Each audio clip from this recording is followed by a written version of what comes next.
Imagine this. Your peaceful neighborhood is shattered when fake HOA cops step in and do the unthinkable. That's exactly what happened to my family. These so-called authorities didn't just break the rules. They broke my son, 28 bones, to be exact, all for something as simple as a misunderstanding. It's hard to even process how quickly things escalated from a minor dispute to a full-on assault.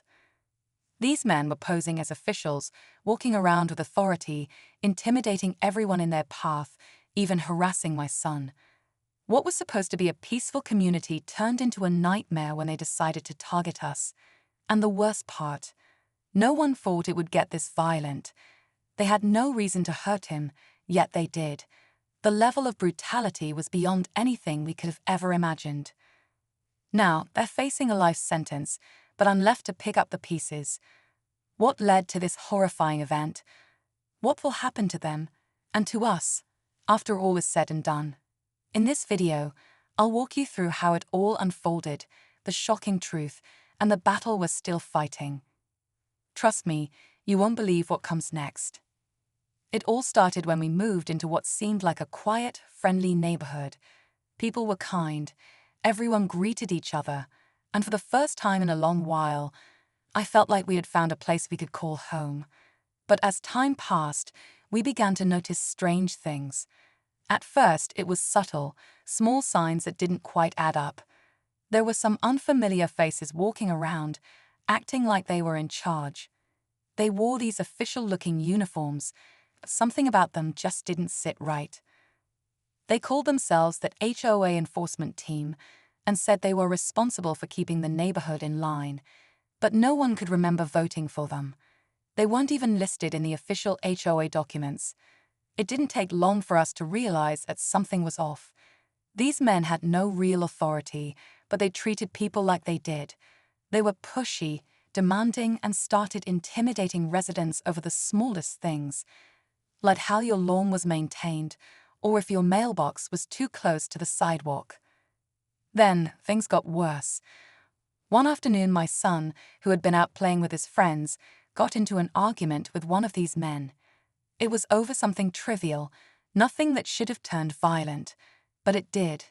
When we found out what happened, it felt like our whole world had crumbled. How could these fake HOA enforcers cause so much harm? And why was no one stopping them? The day everything changed started out like any other. My son Tyler had been outside with his friends, playing basketball in the driveway, just enjoying his summer break. They were loud, laughing, as kids do. But one of those men in the fake uniforms, the so-called HOA enforcers, came walking by.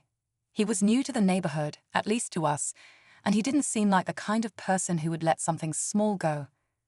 Tyler accidentally bounced the basketball too close to the man, and that's when things spiraled. The guy snapped at him, telling him to keep it down or face a fine. Tyler, confused and a bit scared, tried to explain that it was just a game. He wasn't trying to cause any trouble. But the enforcer didn't care. Instead, he became more aggressive. He started raising his voice, getting into Tyler's face, threatening him in a way that made my blood run cold. Tyler didn't back down, though. He was always a kid who stood up for what was right, even when it wasn't easy. What happened next was a blur. The enforcer shoved Tyler hard, sending him crashing to the ground. But instead of stopping there, he grabbed him by the arm and twisted it, slamming him into the pavement. My son screamed in pain, his body twisting awkwardly under the man's weight. And when I ran outside, I saw my son, broken and bleeding, his body covered in bruises. It was like a nightmare I couldn't wake up from. We rushed him to the hospital, and the doctors couldn't believe what they were seeing. 28 bones broken, some fractures so severe they couldn't even be repaired. It was beyond anything I'd imagined could happen in our own neighborhood, especially over something so small. The worst part, the man walked away from the scene like he'd done nothing wrong. The police got involved, but even then it wasn't simple. There was no record of these men, no official paperwork to prove they had any right to be out there, and the other residents, they were too scared to speak up. Many had been intimidated by these fake enforcers for months, but no one wanted to risk being targeted, especially after seeing what had happened to Tyler. Every day felt like we were fighting against a system that didn't care. The enforcers continued to patrol the neighborhood, harassing families, issuing fines for things that weren't even violations, and still, no one was stopping them. What would it take for someone to take action? Would this injustice ever be righted, or were we just helpless in the face of this growing terror? Tyler's injuries weren't just physical, they left scars deeper than anyone could see. The trauma from that day lingered in his eyes, in his voice. It felt like the calm, peaceful life we once had was slipping away. Something had to change, but what? Would we be able to bring these fake enforcers to justice? Or was this nightmare just the beginning of something much worse? The days after Tyler's injury felt like we were living in a constant state of fear. I couldn't shake the feeling that we were being watched. Every corner I turned, every time I stepped outside, it seemed like one of those men was lurking nearby, waiting for the next opportunity to make their move. The worst part, no one seemed to care. The authorities were slow to act, and the HOA board turned a blind eye, pretending like nothing was wrong. It was as if we were up against a wall, and it felt like no one was on our side. But there were whispers. Some of the neighbors, those who had been too afraid to speak out before, began reaching out to us, telling us that they too had been harassed.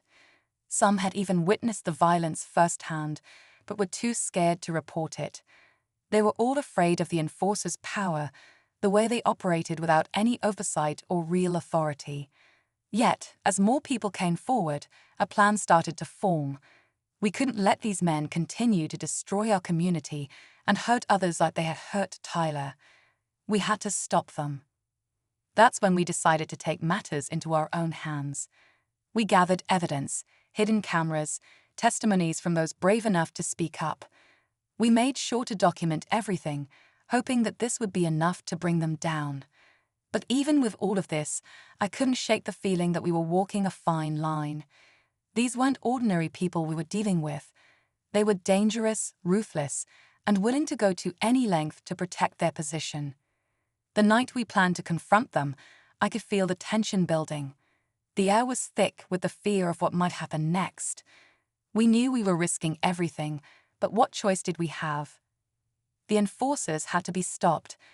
They had hurt my son, and they were threatening the safety of everyone else in the neighborhood. We couldn't live like this anymore. As the hours passed, the anxiety in my chest grew heavier. The clock was ticking, and soon we would either have enough evidence to end this nightmare, or we would face something much worse. Was this the night we finally exposed the truth, or would we walk right into a trap we couldn't escape from? Only time would tell, but one thing was clear: the enforcers weren't going down without a fight. As we prepared for the confrontation, the weight of what we were about to do settled heavily on my shoulders. The night was quiet, too quiet. The neighborhood seemed eerily still, like it was holding its breath, waiting for something to happen. We were ready, or so we thought. But just as we were about to make our move, everything changed. The doorbell rang. It was late, far too late for anyone to be casually stopping by. When I opened the door, I was hit with a rush of dread. There, standing on my doorstep, was one of the enforcers, but this time it wasn't the same arrogant man we'd seen before. This one had a different look in his eyes, an unsettling calm that made my heart race. Before I could say a word, he spoke, his voice low and measured. "You don't know who you're dealing with," he said, his words dripping with a chilling certainty. "You think you're the first ones to try and bring us down. You're not."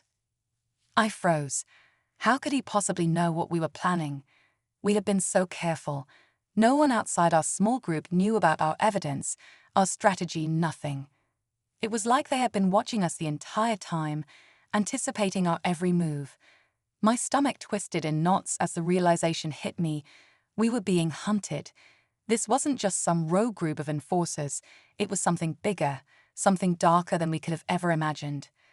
He smiled, but it wasn't a friendly smile. It was the kind that sent chills down your spine. "You're in over your head. You've already made a big mistake," he said, his words like a warning, And before I could react, he turned and walked away, disappearing into the shadows of the night. We were out of time. Whatever game we thought we were playing, it wasn't the same one they were.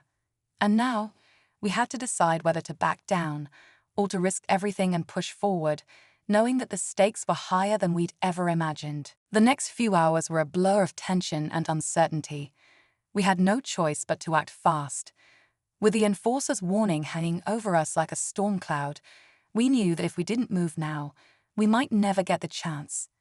The fear was overwhelming, but the anger was stronger. I couldn't let them get away with what they'd done to my son, not after everything we'd been through. We met up with the others in the garage, where we had our evidence, hidden cameras, statements from witnesses, and photos of the injuries. We were ready to present it all, but as we prepared to leave, I felt a strange sense of unease. Something wasn't right. The silence outside had become suffocating, almost like we were being watched. Then my phone buzzed.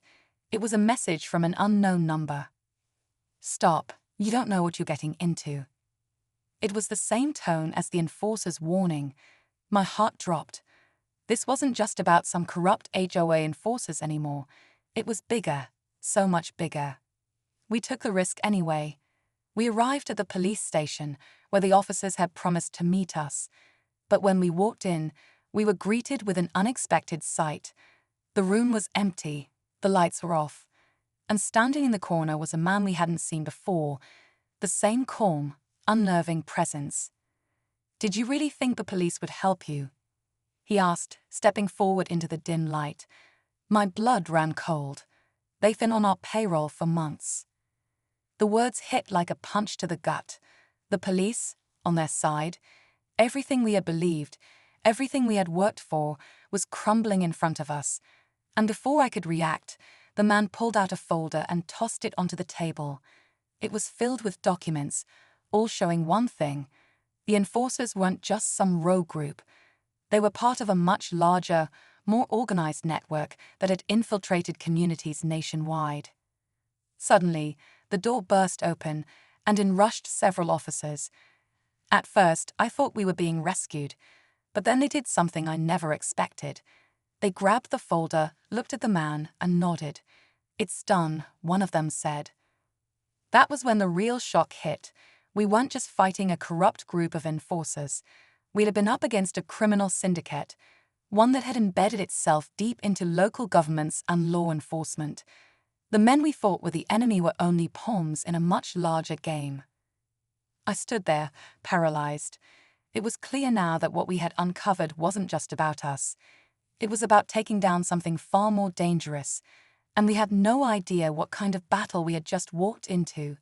But one thing was for sure, we couldn't stop now. The enforcers might have thought they were untouchable, but they had no idea who they were messing with. The fight wasn't over. In fact, it was just beginning. The truth finally came out. The criminal syndicate was exposed, and everything they'd worked for came crashing down. The fake HOA enforcers were arrested, along with the corrupt officers and local officials who had been part of the network. It wasn't just the end of their reign of terror, it was the beginning of a much-needed change in our community. With the right people in power, justice was finally served.